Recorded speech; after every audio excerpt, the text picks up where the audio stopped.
அனைவருக்கும் வணக்கம். இப்போ பார்த்தீங்கன்னா, மதுரை மாநகராட்சி மேயர் இந்திராணி அவங்களுடைய கணவர் பொன் வசந்தன் அவரை கைது பண்ணியிருக்காங்க.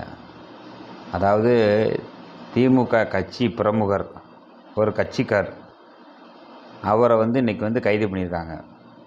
அதாவது ஒரு மதுரை மாநகராட்சியினுடைய மேயர் அவங்க கணவரை கைது பண்ணியிருக்காங்க. எதுக்கு கைது பண்ணியிருக்காங்கன்னா, 200 கோடி வரைக்கும் ஒரு முறைகேடு புகார், அதனால் நாங்கள் கைது பண்ணியிருக்கோம் அப்படின்னு சொல்லி காவல்துறை கைது பண்ணியிருக்கு.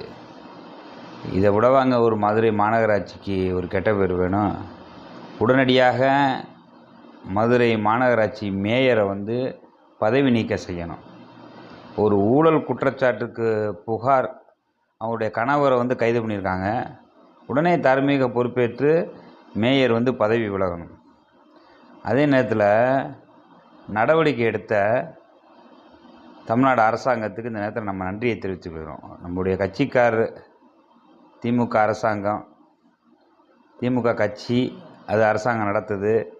அந்த கட்சியிலேருந்து ஒருத்தர் தவறு செய்கிறார் அப்படின்னு சொன்னோடனே நடவடிக்கை எடுத்தாங்க. இதுக்கு நிறைய ப்ரெஷர் கொடுக்கப்பட்டது. அதுக்கப்புறம் தான் நடவடிக்கை எடுத்திருக்காங்க. அதே மாதிரி பார்த்திங்கன்னா, ஒரு உதவி கமிஷனர், உதவி ஆணையாளர், மதுரை மாநகராட்சி உதவி ஆணையாளர், அவர் இன்றைக்கி கைது பண்ணியிருக்காங்க. இதுக்கு முன்னாடி ஏற்கனவே ஊழியர்கள்லாம் நிறையா பேரை கைது பண்ணியிருக்காங்க. அதனால் தொடர்ந்து இது போன்று முறைகேட்டில் ஈடுபட்டவர்களை விசாரித்து அனைவரையும் கைது செய்யணும். மதுரை மாநகராட்சி மேயரை உடனடியாக பதவி விலகணும். அதே நேரத்தில் மண்டல தலைவர் பூராமே ஏற்கனவே பதவி விலகிட்டாங்க. அப்போ ஒரு மக்களுடைய வரிப்பணத்தை எந்த அளவுக்கு இவங்க முறைகேடு பண்ணியிருந்தால், உண்மை இல்லாமையாக இவ்வளோ பேர் குற்றச்சாட்டு சொல்லி ஆதாரம் கொடுத்து அதுக்கப்புறம் இந்த அளவுக்கு வந்ததுக்கப்புறம் பிரச்சனை பெருசாகிறதுக்கப்புறம் உடனடியாக கைது, பதவி நீக்கம் இதெல்லாம் பண்ணிக்கிட்டு வர்றாங்க.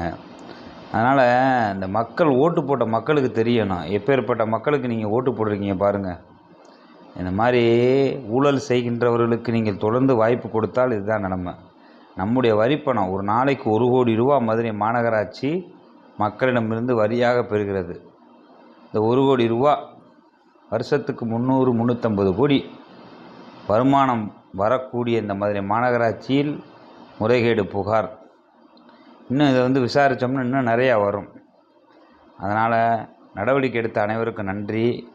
மதுரை மாநகராட்சி மேயர் கைது மக்கள் எதிர்பார்த்த ஒன்று. அடுத்தபடியாக மதுரை மாநகராட்சி மேயர் பதவி விலக வேண்டும்.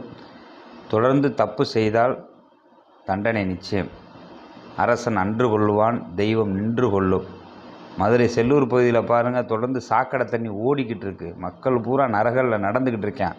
சாக்கடை தண்ணி வீட்டுக்கு முன்னாடி கட்டி கிடக்கு, மழை தண்ணி போக வழி இல்லை.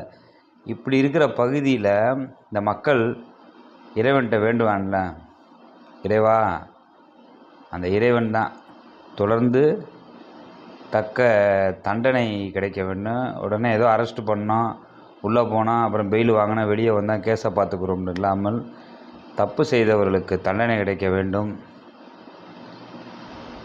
அரசன் அன்று கொள்வான், தெய்வம் நின்று கொள்ளும். இதுதான் நடந்திருக்கு. நன்றி, வணக்கம்.